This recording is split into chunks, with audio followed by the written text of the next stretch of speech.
uz baznīcu.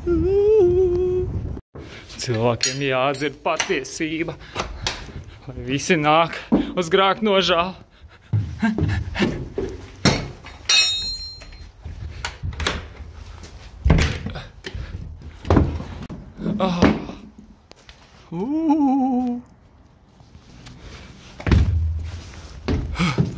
Kalps ieradies kalpot.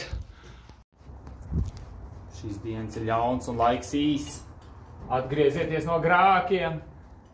Ticiet uz Dievu vienpiedzimušo dēlu Jēzus Kristu.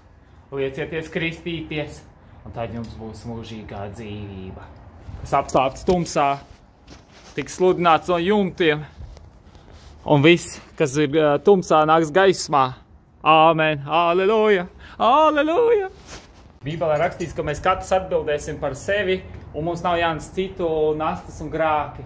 Un ka būs lielā tiesas diena, eņģeļi mūs dalīs Jēzus pa labo un kreiso roku, āžus un avis, un kas tic top glābts un pestīts, un kas nē, tas jau tiek pazudināts. Un jo vairāk tu zini. Tāpēc, kas mums jādara, ko Jānis Kristītājs teica, čalis pirms Jēzus, sataisiet kungam ceļu, izlīdziniet viņa takas un liecieties kristīties. Viņš kristīja ar ūdeni, bet Jēzus nāca kristīt ar svēto garu. Tāpēc, mīļie, ko mēs darām? Nožēlojam savus grākus, patiesā grāku sūdzē, liekamies kristīties, vai kā pēc Bībeles pagremdējot, es esmu apslapcīts, bet laikam jākristās vēlreiz. Un jātic uz Jēzu, ka viņa upurs ir paveikts.